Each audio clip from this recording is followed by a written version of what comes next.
Hello and welcome. We are coming to you with a special bulletin today, December 30th, 2025, because, well, the entire world of Alzheimer's research has just been turned on its head.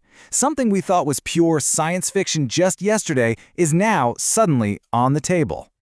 You know, for decades, the absolute best-case scenario was just slowing this disease down. But a new global strategic report that dropped today, it's declaring a massive shift in thinking. The new goal isn't just to manage the decline anymore, it's the actual restoration of brain function. This is not a drill, this is the new mission. So, to get you caught up on all this, we're going to break down the 5 biggest developments. We'll start with the mind-blowing science that suggests reversal is actually possible. Then we'll look at the tools making it happen, ask the tough questions about who gets access, dive into new ways to diagnose, and finally, check in on what's happening on the front lines of care and business. Let's get started. Okay, first up, the reversal revelation. And folks, this is the big one. For more than 100 years, we've all accepted that Alzheimer's is a one-way street. That fundamental belief? It's now being seriously challenged. In just the last 24 hours, top scientific journals have published findings that could literally rewrite the textbooks on the human brain.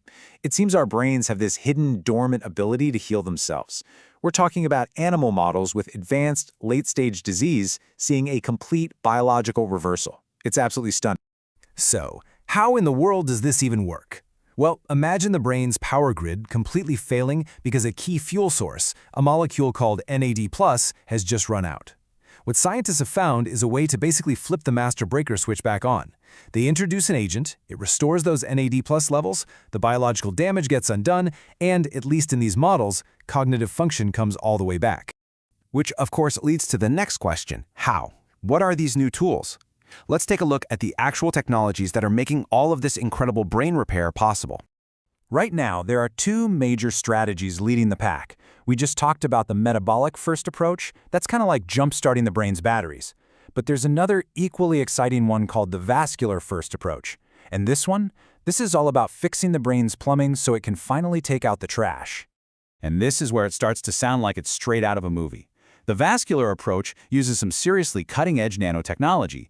Scientists have basically built these supramolecular drugs. You can think of them as tiny little smartbots that go in, find the leaks in the blood-brain barrier, patch them up, and then reactivate the brain's own garbage disposal system that had been shut down for years. And the results? They're just incredible. This nanotech strategy was able to clear out 50 to 60% of the toxic gunk from the brain. I mean, that's not just a minor adjustment. That's a deep clean that led to the complete restoration of memory in older mice. But, and this is a huge but, all of these incredible breakthroughs force us to ask a really tough and immediate question. Who is this a breakthrough for? And that brings us to the very real, very human side of this story, the equity gap. Yeah, this is the question at the heart of everything right now, because when we look closely at the treatments we already have, we start to see some really troubling patterns. It's becoming crystal clear that a one-size-fits-all approach to brain health just isn't going to cut it. Take a look at this. New data just released shows a pretty shocking reality. One of our main drugs, lecanemab, is a whopping 31% less effective in women than it is in men. Why? Well, researchers think it might be because women often have more severe tau pathology. And when you remember that 2/3 of all Alzheimer's patients are women, you realize this isn't just a small gap, it's a giant chasm. So to find these other hidden gaps, scientists are using this new tool. It's called the mortality to incidence ratio, or MIR. The easiest way to think about it is as a big red flag. If that ratio goes over 1, it means more people in a certain group are being recorded as dying from the disease than were ever officially diagnosed with it while they were alive. It points to a massive failure in detection and care. And a new study shows just how powerful this is. Researchers use this metric on the Alzheimer's registry in South Carolina. What they found was that these red flag ratios, the ones over 1.00, were found only in Black populations. This is more than just a number. It's hard evidence of a systemic problem in diagnosing and caring for Black Americans, often until it is far, far too late. Okay, so all of this points to a clear need to get better at diagnosing this disease for everyone. And to do that, we need sharper, more personalized tools. And that's where new research is helping us refine our understanding of early warning signs, like apathy. For years, there's been this big debate. Is apathy really a sign of dementia? Well, a huge global study of over 12,000 people has finally given us an answer. And it turns out yes. Apathy is a major risk factor, but, and this is the important part, only when it shows up alongside depression and mild cognitive impairment. If someone is apathetic but otherwise healthy, it's not a warning sign. Getting that detail right is a huge step toward more precise, personalized detection.